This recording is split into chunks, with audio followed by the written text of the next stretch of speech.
बंदर के जैसा बाल है और जीन्स कई जगह से फटी हुई है और बिल्कुल ऊंची सी टी शर्ट पहने हुए है, और वो ये समझता है कि बड़ा स्मार्ट और हैंडसम लग रहा है। वो समझ रहा है कि मैं बड़ा खूबसूरत लग रहा हूं। अल्लाह की कसम, एक मुसलमान जब अपने कल्चर में, अपने लिबास में, भाई इस्लामी नुक्ते नजर से आप जीन्स की पैंट भी पहन सकते हैं, टी शर्ट भी पहन सकते हैं, इस्लाम ने मना नहीं किया है। मगर अगर हम एक मुस्लिम कल्चर की बात करें, हमारा जो लिबास है यानी कुर्ता पायजामा या शेरवानी, जब एक नौजवान जिसके चेहरे पर शरई दाढ़ी हो और वो कुर्ता पायजामा और साथ में जैकेट या ब्लेजर पहने हो, अल्लाह की कसम वो बंदरों के जैसा बाल रखने वाला और जनखों की तरह क्लीन शेप कराने वाले नौजवान से खूबसूरत मालूम होता है। और कोई भी अगर इंसाफ की नज़र से देखे तो वह कहेगा ये ज़्यादा स्मार्ट और ज़्यादा हैंडसम ये लगता है। हमने और आपने ये समझा कि फिल्मी हीरो और फिल्मी एक्टरों की नकल करने में और उनके जैसा कपड़ा पहनने में हम स्मार्ट और हैंडसम लगते हैं। नहीं मेरे भाइयों, असल जो खूबसूरती है वो ईमान की खूबसूरती है, वो तकवा की खूबसूरती है। हमने ऐसे नौजवानों को भी देखा है, रात में तहज्जुद की नमाज पढ़ते हैं, रात में अल्लाह की बारगाह में आंसू बहाते हैं, और अल्लाह ने उनके चेहरे पर ऐसी रौनक दी है, ऐसी चमक दी है कि जो दिन भर फेस वॉश से रगड़ रगड़ के चेहरा धुलता है ना, उसके चेहरे पर भी वो रौनक नहीं है। इसलिए नौजवानों, ये जवानी इश्क करने के लिए नहीं है, ये जवानी चक्कर चलाने के लिए नहीं है, ये जवानी नाजायज रिश्ते बनाने के लिए नहीं है, ये जवानी नशे करने के लिए नहीं है। ये जवानी जिंदगी का सबसे कीमती टाइम है। इस कीमती टाइम को कीमती चीज में गुजारो। तुम्हारे बदन में अगर ख्वाहिशात का समुंदर उबाल मार रहा है, जवान हो चुके हो शादी कर लो। लड़का या लड़की जवान हो जाए, शरीयत कहती है शादी कर दी जाए।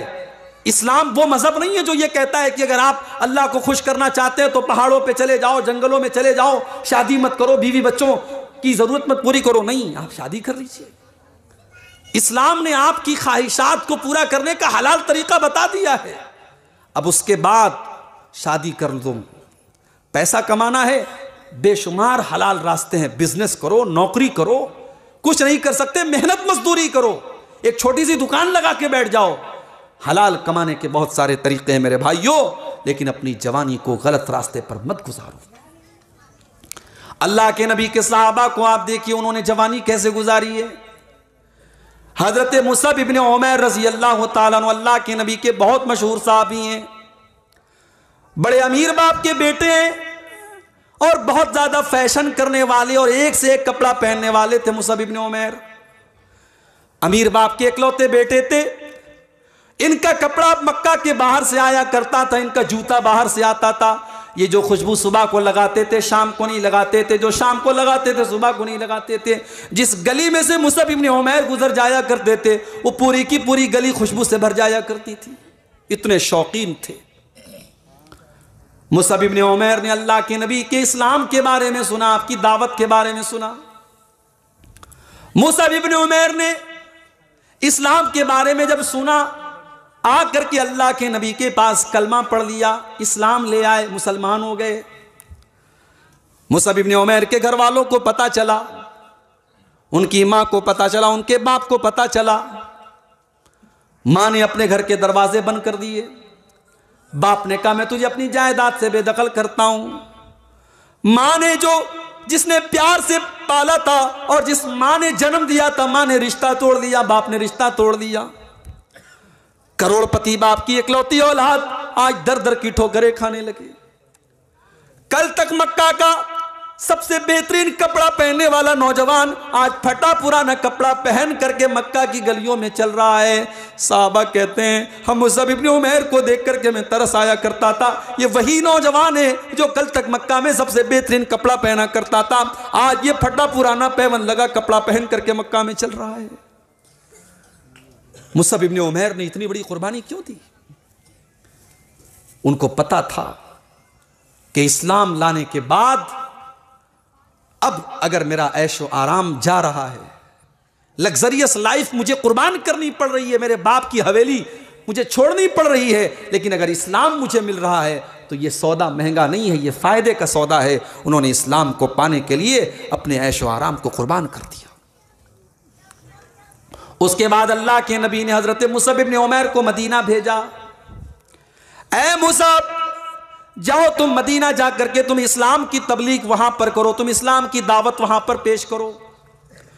मुसअब इब्न उमैर मदीना पहुंचे और वहां जा करके उन्होंने ये मिशन बना लिया कि मुझे इस्लाम की तबलीग करना है, मुझे लोगों को इस्लाम के बारे में बताना है। कुछ ही दिनों में हजरत मुसअब इब्न उमैर ने इतनी मेहनत की कि मदीना के हर घर में इस्लाम पहुंच गया और हर घर में कोई ना कोई एक इंसान मुसलमान हो गया। मेरे नौजवानों, कभी हम और आप गौर करें कि हमारी जात से इस्लाम का क्या फायदा हो रहा है।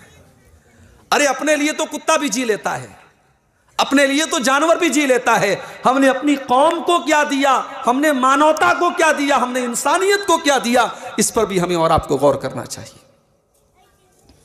मुसअब इब्न उमैर ने कुछ दिन मेहनत की और मदीना के अंदर दावत का जाल बिछा दिया। इस्लाम मदीना के घर घर में पहुंच गया। उसके बाद जब अल्लाह के नबी मदीना आते हैं, बद्र की लड़ाई होती है। बद्र की लड़ाई में मुसअब इब्न उमैर शामिल होते हैं और इस्लाम के लिए बड़ी कुर्बानी देते हैं। उसके बाद जब दूसरी जंग होती है जिसको ओहद की जंग कहा जाता है, ओहद की जंग में हजरत मुसअब इब्न उमैर शहीद हो जाते हैं। लंबे तड़ंगे थे, हाइट उनकी ज्यादा थी। जब वो शहीद हो गए, उनके कफन उनको कफनाने का जब नंबर आया तो कफन की जो चादर थी वो छोटी पड़ रही थी। सर को उनके ढांपा जाता था तो पैर खुल जाया करता था, और पैर को ढांपा जाता था तो सर खुल जाता था, और दूसरी कोई चादर का इंतजाम भी नहीं था। अल्लाह के प्यारे नबी ने उनके सर को चादर से ढांपा और पैर के पास इज़खिर घास लगा करके उनको कब्र में उतारा गया। मेरे प्यारे नौजवान साथियों, वो भी तो नौजवान थे, उन्होंने अपनी जवानी को इस्लाम के लिए कुर्बान कर दिया। हजरत खुरैम अल-असदी एक बहुत मशहूर साहबी हैं, लंबे चौड़े बाल रखा करते थे और अपना कपड़ा पायजामा टखने के नीचे रखा करते थे।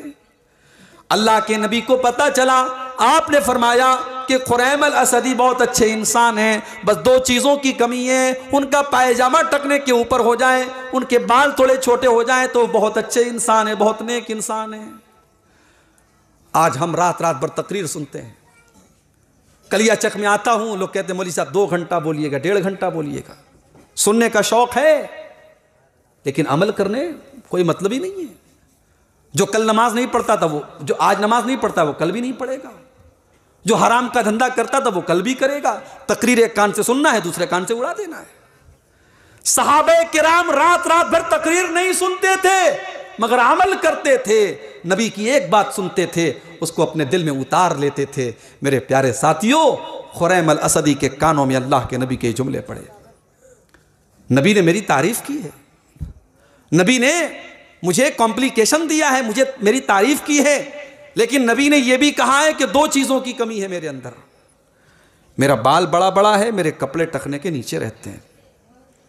खुरैम अल-असदी ने कैंची उठाई, अबू दाऊद के अल्फाज है, कैंची उठाई और अपने बाल को फौरन छोटा किया और अपने पायजामे को चेंज नहीं किया, अपने कपड़े को चेंज नहीं किया, बल्कि कैंची से छोटा कर दिया। ये नौजवान थे, इनकी जवानियां, ये अपनी जवानी की अहमियत को समझते थे। इनको मालूम था कि हमें अपनी जवानी को अल्लाह की मर्जी के लिए गुजारना है। मेरी ज़िंदगी का मकसद तेरे दीन की सरफराजी, मैं इसीलिए मुसलमान, मैं इसीलिए नमाजी। अल्लाह ने कुरान में फरमाया, कुल इन्न सलाती व नुसुकी व महयाया व ममाती लिल्लाहि रब्बिल आलमीन। ऐ नबी आप कह दीजिए, मेरा जीना, मेरा मरना, मेरी नमाज, मेरी कुर्बानी सब अल्लाह के लिए है। मेरे प्यारे नौजवान साथियों, अपनी जवानी की अहमियत को समझो।